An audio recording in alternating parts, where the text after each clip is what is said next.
La mayoría de votantes de Berlín ha apoyado la expropiación de más de 200.000 viviendas en la capital de Alemania. ¿Es esta una medida que deberíamos emular, que deberíamos importar a España? Veámoslo.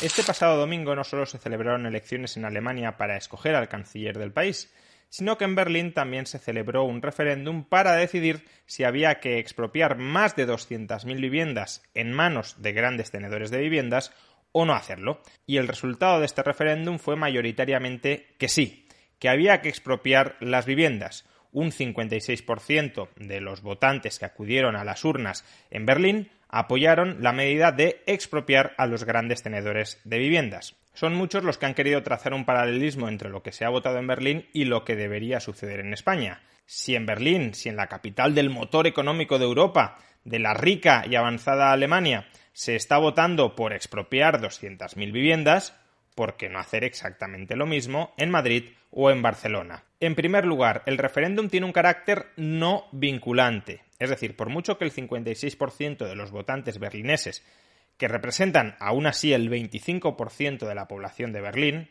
ni siquiera tenemos la mayoría de la población de Berlín, sino la mayoría de los que votaron, que el 56% de los votantes berlineses hayan apoyado la expropiación no significa que esa expropiación se vaya a terminar produciendo. Para que se produzca finalmente, el Senado de Berlín tendría que aprobar una ley donde se tramitara esa expropiación masiva de viviendas. ¿Y qué sucede? Pues que el Partido Socialdemócrata Alemán, que es el principal partido en el Senado de Berlín, se opone a la expropiación de viviendas. Por tanto, tanto paralelismo que se quiere hacer entre Berlín y Madrid o Barcelona, pues si hacemos el paralelismo político puro y duro, el PSOE debería seguir oponiéndose a expropiar estas viviendas como se opone el SPD en Alemania. Además, y por mucho que se termine aprobando la ley de expropiación, esa ley tendrá que ser luego sometida a revisión judicial y no está nada claro que una ley que proponga expropiar 200.000 viviendas a grandes tenedores de viviendas por el simple hecho de ser grandes tenedores de viviendas, no porque haya una necesidad objetiva de expropiar esas viviendas para lograr un determinado fin específico, sino simplemente te las expropiamos a ti porque tienes muchas, no está nada claro que eso no vaya en contra de la Constitución alemana. No olvidemos que justamente en Berlín, hace unos meses, el Tribunal Constitucional alemán declaró inconstitucional la ley que se limitaba a congelar los alquileres durante un periodo de 5 años. Si eso ya se consideró inconstitucional, si ya se consideró que el Senado de Berlín no tenía competencias en materia de vivienda para adoptar este tipo de medidas, cabe pensar que algo similar sucederá si se aprueba una ley para expropiar más de 200.000 viviendas a grandes tenedores.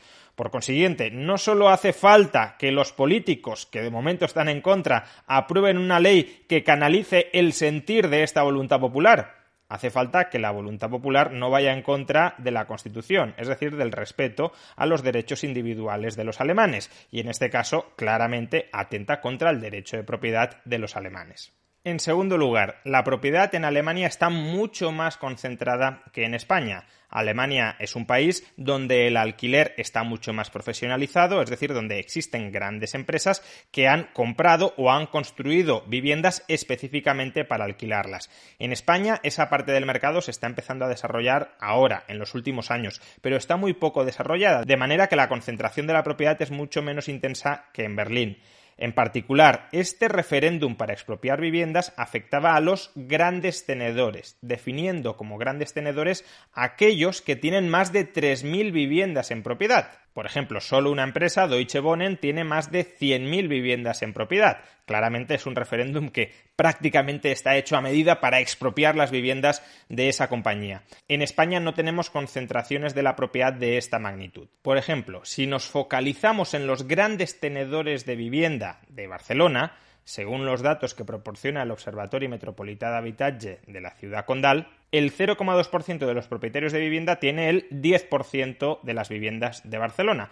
¿Y cuánto es el 10% de las viviendas de Barcelona? 75.000 viviendas. Pero claro, el principal tenedor de viviendas de Barcelona son las administraciones públicas, que tienen 11.000 viviendas, de tal manera que si quitamos las viviendas en propiedad de las administraciones públicas, porque no se van a expropiar a sí mismas, nos quedan 64.000 viviendas entre ese grupo selecto de grandes tenedores de vivienda. Pues bien, ¿cuál es la media de viviendas en propiedad dentro de ese selecto grupo de grandes tenedores de vivienda? Es decir, los que más viviendas tienen en Barcelona, de media, ¿cuántas tienen? 60. Aunque esta media sería compatible con que una única empresa tuviese muchísimas viviendas, de los datos que tenemos disponibles no parece que sea el caso. Desde luego no parece que tengamos empresas que concentren 20.000, 30.000, 40.000, 50.000, 100.000 viviendas en una única ciudad.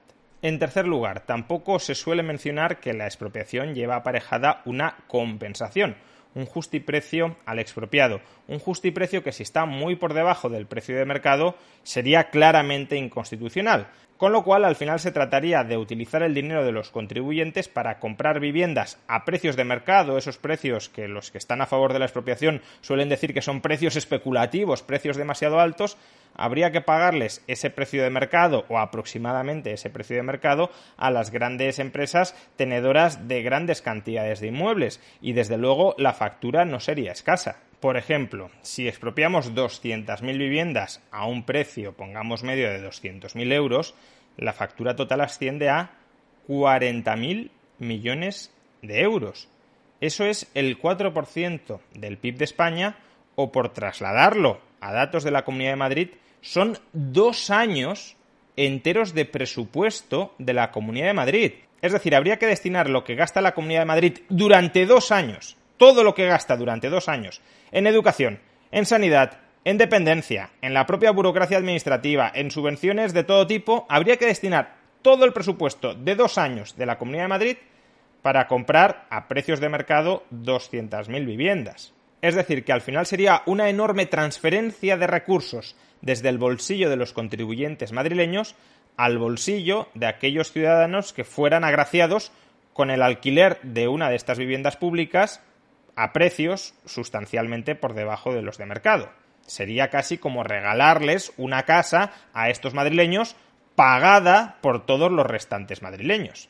Y por último, no olvidemos que si el problema de la vivienda en Berlín, en Barcelona o en Madrid es que falta oferta en relación con la demanda, es decir, que hay mucha más gente que quiere irse a vivir y trabajar en Berlín, Barcelona o Madrid de las viviendas que hay disponibles para acogerlos, ese problema de la vivienda no se soluciona expropiando las viviendas existentes. Expropiar algunas de las viviendas existentes podrá ser la forma de solucionarle el problema de la vivienda a algunos, a unos pocos, a aquellos que son agraciados en la lotería, en el sorteo de la asignación de viviendas públicas baratas en alquiler.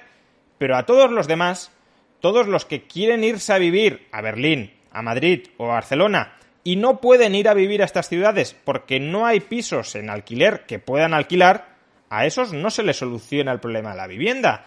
Si falta oferta en relación con la demanda, que tú cambies la titularidad jurídica de la oferta no amplía el número de unidades de vivienda disponibles para satisfacer toda la demanda. De hecho, puede contribuir a reducirla. Porque si a la comunidad inversora se le empieza a lanzar el mensaje de si usted invierte en construir nuevas viviendas o se las expropiamos o le regulamos el precio al que puede alquilarlas, pues a lo mejor la comunidad inversora se piensa 2 veces si construir más viviendas, que es, repito, lo que hace falta. Se necesita aumentar la oferta para abastecer a toda la demanda. Pero bueno, es que da igual, aunque no se desincentivara ni un ápice la construcción de nuevas viviendas, el hecho de expropiar parte del stock de viviendas existente, que es un stock insuficiente para satisfacer la demanda, por definición no puede solventar el problema, que solo se soluciona cuando la oferta sea lo suficientemente voluminosa como para abastecer la demanda.